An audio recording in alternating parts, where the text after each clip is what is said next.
من أطهر بقاع الأرض، من أحلى مكان في الدنيا. أنا وراء الكعبة، اللهم زد هذا البيت تعظيما وتشريفا. حاجة فيها هيبة، يعني مهما جينا حاجة كده زي ما بنقرأ القرآن الكريم، ومهما نقراه نبقى عايزين نقرأ أكتر وأكتر، كل ما نيجي عايزين نيجي أكتر وأكتر.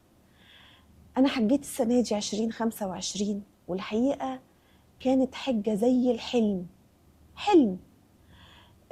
ما صدقتش إنها تيسرت بهذا الشكل الرائع. كانت منظمة جدا جدا، سواء بره أو جوه، يعني سواء في المناسك بره والسعودية منظمها إزاي، أو جوه مع شركة السياحة.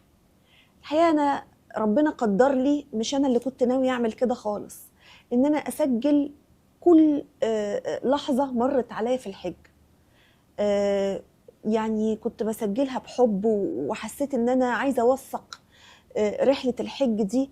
وقدرا الناس لمست روحها، الحجة دي لمست روح الناس وتفاعلوا معايا بشكل كبير. كل حاجة صورتها هي حقيقية قوي، مفيش حاجة فيك. يعني أحيانا لما بنصور فيديوهات بره في أي حتة، بنحلي الصورة ونجملها ونعمل كادرات ونعمل. هنا مفيش وقت. أنا أصلا معرفش أورب، لأنه لو وربت ممكن أتوه من الناس اللي معايا. فكل لقطة أنا صورتها وكل حاجة طلعتها ووصلتها للناس هي صادقة 100%.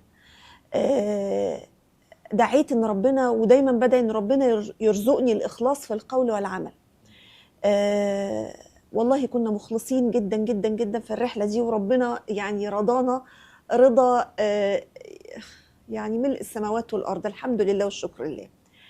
من لا يشكر الناس لا يشكر الله. عايزة أشكر تروية. أنا كنت متخوفة وأنا طالعة شركة، أول مرة أطلع معاها، لكن بصراحة عارف لما توصف حد وتقول دي ناس ولاد حلال مصفي، ربنا كده رزقهم ورزقنا القبول. وكل حاجة صورتها بالأماكن بالتنظيم بالكده حقيقي.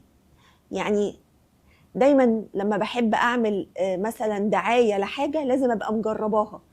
إلا الحاجة الوحيدة اللي لا يمكن أعمل له دعاية وأنا مش مجرباه، لا يمكن.